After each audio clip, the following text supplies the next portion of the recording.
किसने सोचा था कि एक साधारण सा कागज का पंखा जैकल के हाथों में आते ही ब्रिटेन के राष्ट्रपति को मारने का सबसे बड़ा हथियार बन जाएगा। इस बार जैकल सिर्फ बंदूक और गोली ही नहीं बल्कि कागज का एक छोटा सा पंखा भी साथ लाया था। जैकल ने राष्ट्रपति के आने से पहले प्रैक्टिस के लिए एक गोली चलाई। गोली 50 सेंटीमीटर दूर गिरी, जो जैकल जैसे स्नाइपर के लिए बहुत खराब बात थी। उसने जल्दी से अपने मन को शांत किया और दोबारा गोली चलाई। इस बार निशाना सही लगा और गोली राष्ट्रपति को चीरते हुए निकल गई। वह वहीं ढेर हो गया। तभी जैकल ने धीरे धीरे बंदूक खोली, उसे सूटकेस में रखा और कमरे में बिस्तर के नीचे बम लगा दिया। फिर बाहर निकलते समय उसने फायर अलार्म बजा दिया ताकि पुलिस वहां पहुंचे। पार्किंग में पहुंचकर उसने सूटकेस निकाला और दूसरी ऑडी कार में रख दिया। इसके बाद वह पहले से तैयार कार में सवार होकर तेजी से भाग गया। इस तरह वह चुपके से गायब हो गया। जब पुलिस उस बिल्डिंग में पहुंची तो खतरनाक ब्लास्ट हो गया और सारे सबूत भी उसी के साथ नष्ट हो गए। गैरेज की कार भी ब्लास्ट हो गई थी ताकि कोई निशान न बचे। यही एक टॉप स्नाइपर का तरीका था। लेकिन राष्ट्रपति की हत्या के बाद भागना इतना आसान नहीं था। जैकल ने पुलिस के शक से बचने के लिए शतरंज के खिलाड़ी का रूप ले लिया और शतरंज का सेट भी खरीद लिया ताकि पुलिस का ध्यान भटक सके। दूसरी तरफ पुलिस ने राष्ट्रपति के हत्यारे को ढूंढने के लिए बॉर्डर्स पर सख्त जांच शुरू कर दी थी। जैकल जब वहां पहुंचा तो उसने शांत रहकर कहा कि वह एक शतरंज खिलाड़ी है और एक गेम देखने आया है। पुलिस ने उसकी पहचान जांचने के बाद उसे गाड़ी में रखे डिब्बे को दिखाने को कहा। यही तो जैकल चाहता था, ताकि पुलिस वालों को यकीन हो जाए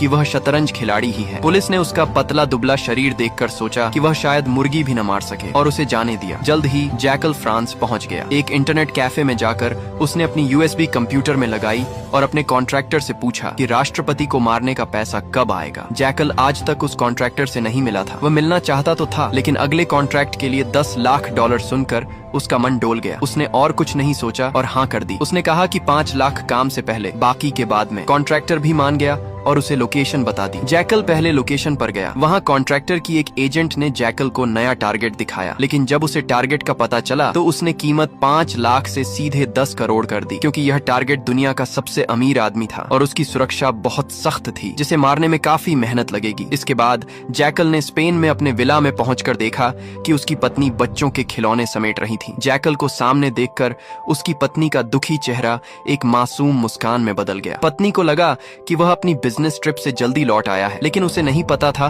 कि उसका पति दुनिया का सबसे खतरनाक स्नाइपर है। जब उसकी पत्नी खाना बनाने गई, जैकल ने दरवाजा बंद किया और तिजोरी में अपनी बंदूक रख दी। फिर लैपटॉप पर कॉन्ट्रैक्टर से बात करने लगा। घर से निकलने के बाद उसे पता चला कि उसके स्पेन वाले विला में सब बदल गया है। उसकी पत्नी और ससुराल वालों ने उसका स्नाइपर वाला गुप्त कमरा ढूंढ लिया था, जहां कई देशों की करेंसी, नकली पासपोर्ट और एक पेशेवर मास्क रखा था। जैकल ये सब अपने फोन के सीसीटीवी में देख रहा था। उसकी पत्नी और ससुराल वाले हैरान थे। उसे डर था